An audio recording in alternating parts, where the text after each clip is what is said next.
I too will speak in English to make sure that I convey my thoughts as clearly as I can. My apologies to the English speakers. Rabbi Yosef Dov Halevi Soloveitchik, the great leader of American Orthodox Jewry, discussed two types of eulogizing, hesped and beshi. The Torah says in Parshat Chayei Sarah that Avraham came to Hebron, Vayavo Avraham lispod l'Sarah v'livkota.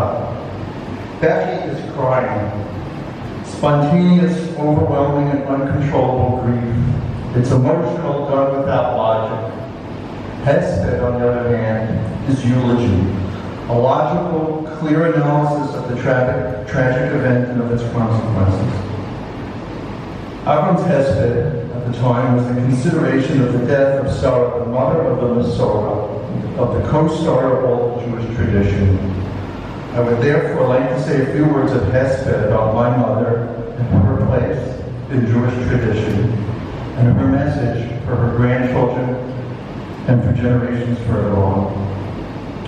Rav Soloveitchik also wrote a beautiful hesped called the Seder Uvegaloi, the hidden and the revealed. It was a hesped for Zev Gold, a religious Zionist leader.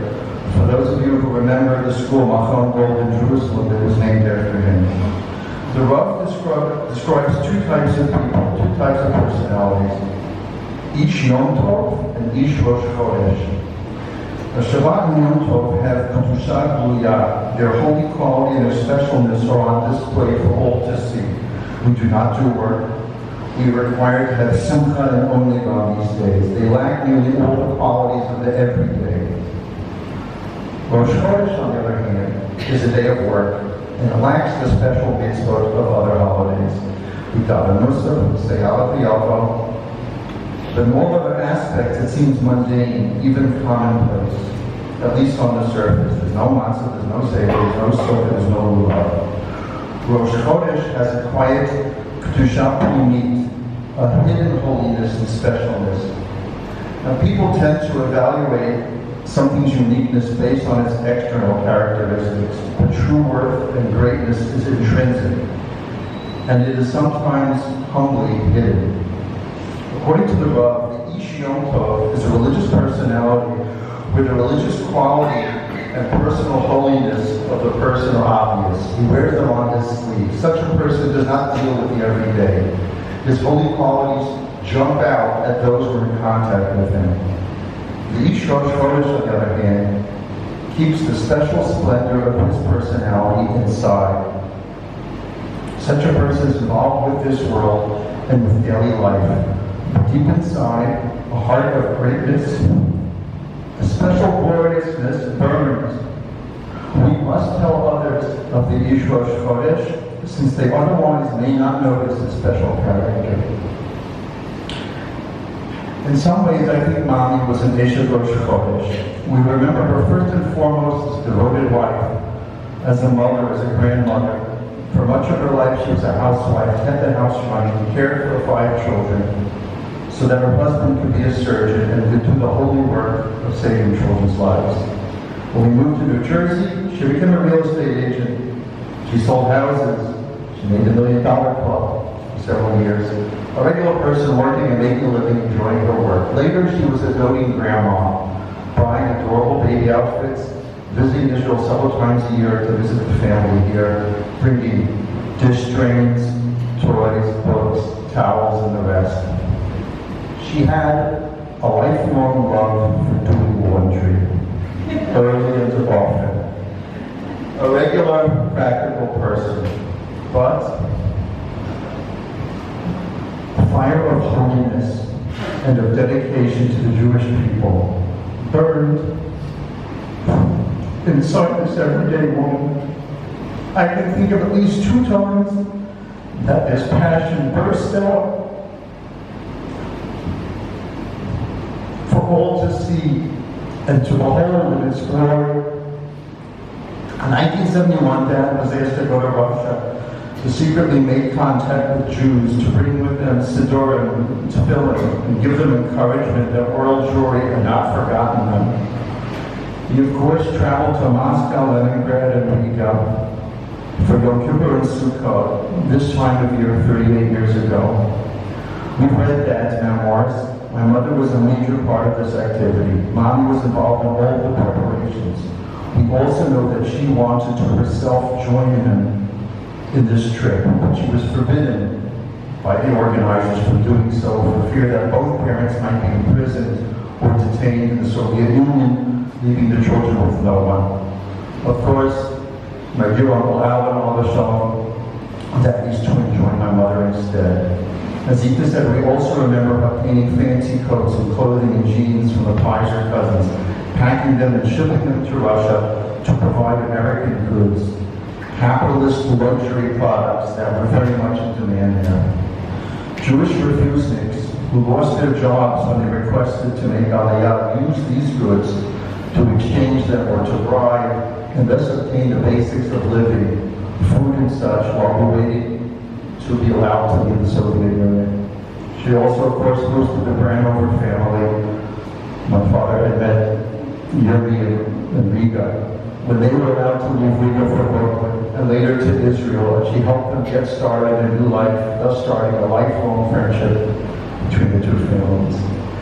Now, this period in Russian Jewry is all now ancient history. It's very, very strange, but 25 years ago, this was the reality of our lives. The second time was the Yom Kippur War. As we know, she was the one who pushed Dad that he should volunteer to get on a plane, go to Israel, look for a hospital that would take him and help the injured soldiers with his considerable surgical skills. We've seen the picture album, the memoirs, the articles. We've seen the video of the Holstein TV news show. We know what miracles Dad achieved at Tel HaShomer Hospital in those critical weeks. She was left in Queens, along with 5 young children, praying for the best for all of Israel. I also remember her, I vividly remember her, that Sukkot, 1973, standing near the beam of Dover Shul, next to Rabbi Charner, Shalom, in the middle of the appeal.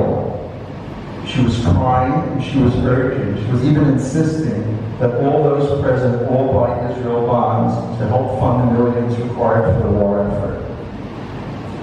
In this case, too, we can also say, as Rabbi Akiva told his students,